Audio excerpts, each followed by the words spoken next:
In the 1930s and 40s, when a quarter of the American population either went to bed hungry or was recovering from the poverty of the Great Depression, the idea of dating a billionaire was almost unimaginable. But not for starlets like Ginger Rogers, Ava Gardner, Jean Harlow, Katharine Hepburn, and Elizabeth Taylor. Howard Hughes, the enigmatic billionaire, aviator, and filmmaker, was known for his lavish and persistent courtship of the early Hollywood's glamorous women. But despite his wealth and charm, Hughes' eccentricities and increasing paranoia often complicated his romantic and movie industry pursuits. Many of these women appreciated his generosity but struggled with his obsessive nature and need for control. When it came to directing movies, Howard Hughes had to be involved in everything, including Jane Russell's bust, when filming the Outlaw movie in 1941. But not in a way you might think. Did you know that he reportedly designed a special bra for her? Hughes, who was not only a filmmaker but also an aviation engineer, used his knowledge of aerodynamics to create a bra that would supposedly enhance and support Jane's voluptuous bust. His goal was to make it more visually striking on screen. The billionaire was obsessed with making the outlaw a sensation, and part of that involved emphasizing Russell's figure. The bra he designed himself had an underwire and a unique cantilevered support system to maximize the star's cleavage. However, Jane later confirmed that the bra was uncomfortable and that she actually didn't wear it during filming. She just adjusted the straps of her own bra to achieve a similar effect. The Outlaw movie ran into censorship issues with the Production Code Administration due to Jane's revealing outfits and the way her figure was emphasized.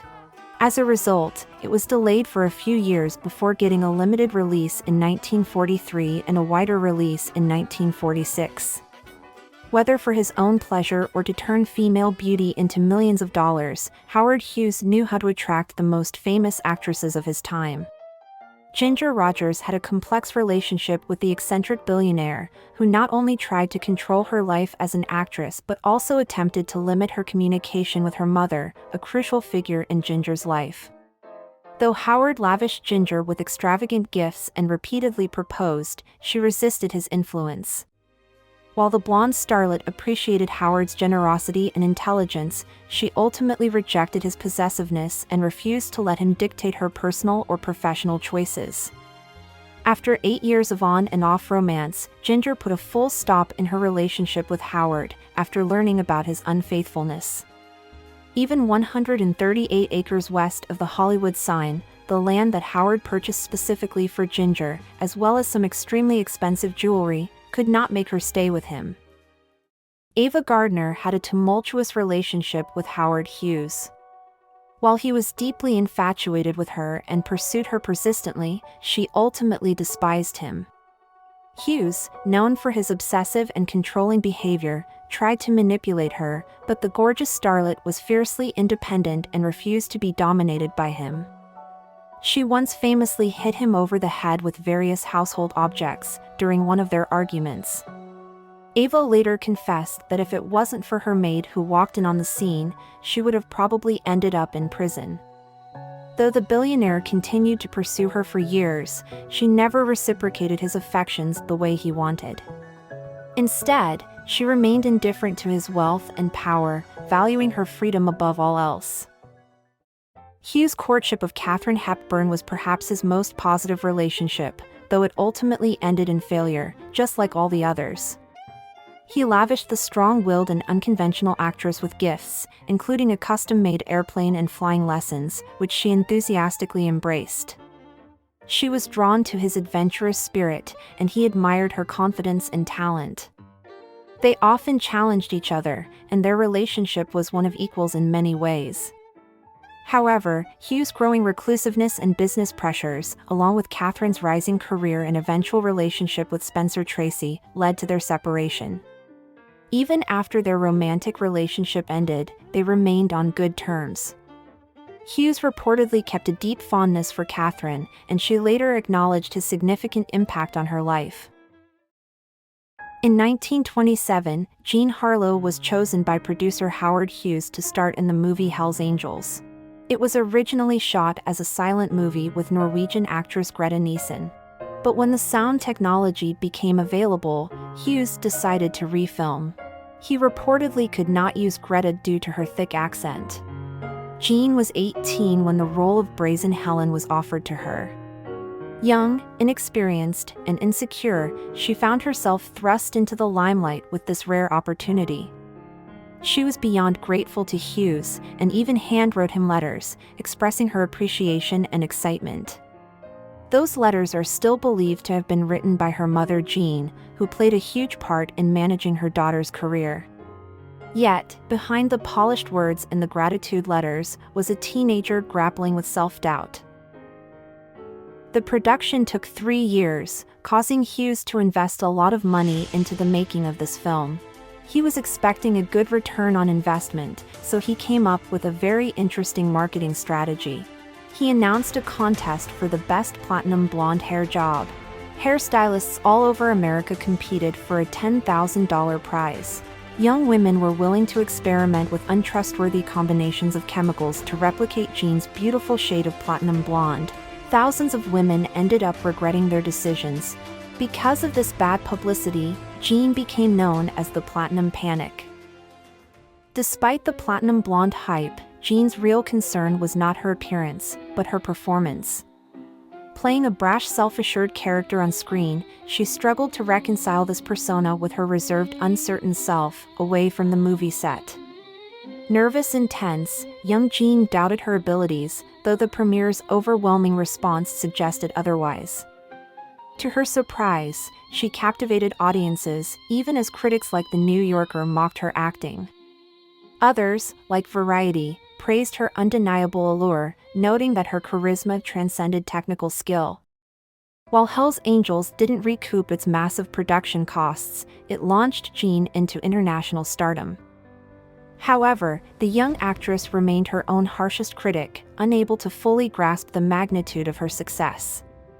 Reflecting on her debut, she admitted she never intended to rewatch the film, fearing it would shatter what little confidence she had left. Jean Harlow's rise was a testament to her resilience amidst insecurity, a quality that endeared her to fans and secured her place as a Hollywood icon.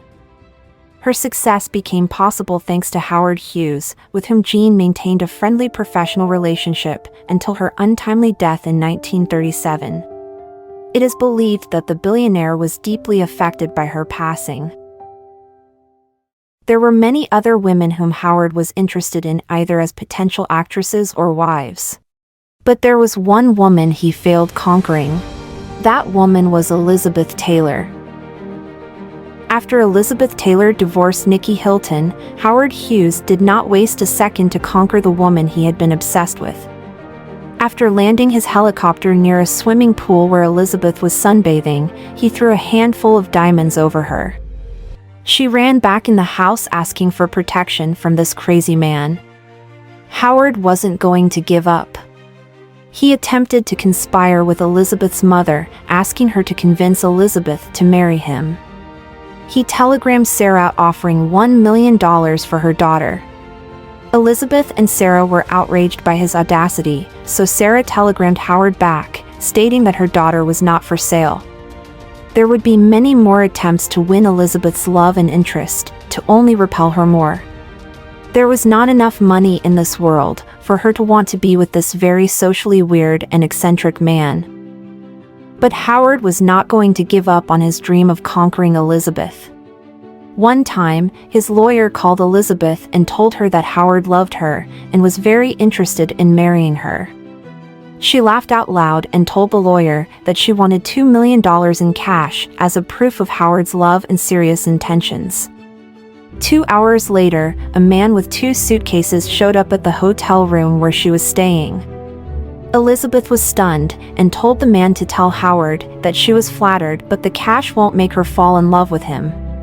Elizabeth never missed an opportunity to tell the men in her life about Howard's generous efforts.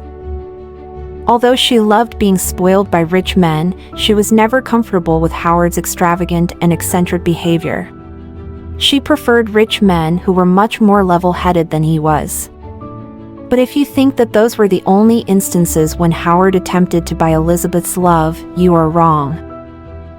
In 1960s and 70s, Elizabeth Taylor was traveling with an Italian photographer, Gianni Buzzacchi.